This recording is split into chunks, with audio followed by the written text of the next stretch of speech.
বাংলাদেশ ইসলামী ছাত্র শিবিরের সভাপতি জাহিদুল ইসলামের ফেসবুক পোস্টে উঠে এসেছে শহীদ পরিবারগুলোর গভীর হতাশা ও ক্ষুব্ধ প্রতিক্রিয়া। তারা ছাত্র শিবিরের সভাপতির কাছে প্রশ্ন তুলেছেন, শহীদদের রক্তের মূল্য কি কেবল স্মরণ সভা আর দোয়া মাহফিলে সীমাবদ্ধ থাকবে? আমাদের স্বামী সন্তান ভাইদের রক্তের উপর আপনারা রাজনীতি করছেন, ক্ষমতার স্বপ্ন দেখছেন, সভা সমাবেশ করছেন, মিছিল করছেন, জনসংযোগ করছেন, অথচ এখনো জুলাই ঘোষণাপত্র হয়নি কেন? শহীদদের রক্তের কি কোনো মূল্য নেই আপনাদের কাছে?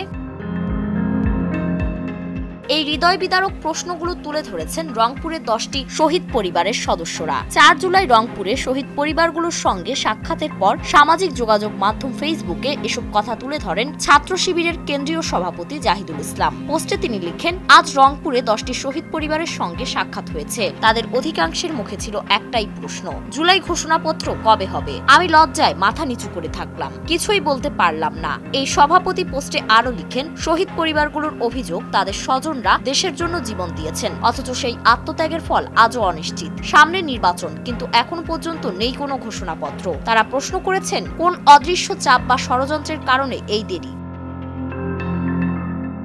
ছাত্র শিবির সভাপতি এ বিষয়ে ক্ষোভ প্রকাশ করে বলেন, প্রধান উপদেষ্টা ডক্টর মোহাম্মদ ইউনুস এবং উপদেষ্টা হিসেবে দায়িত্বপ্রাপ্ত ছাত্র নেতাদের কাছে শহীদ পরিবারগুলোর পক্ষ থেকে আমি জানতে চাই, এই ঘোষণাপত্রের বিষয়ে আপনারা নীরব কেন? পোস্টের শেষে তিনি লিখেন, আশা করি দ্রুত সময়ের মধ্যে শহীদ পরিবারের প্রশ্নের জবাব দেওয়া হবে। অন্যথায় শহীদ পরিবারের সদস্যদের সঙ্গে নিয়ে আপনাদের অফিসে গিয়ে জবাব আদায় করব ইনশাআল্লাহ। ফারিন রহমান প্রীতি, নয়া দিগন্ত।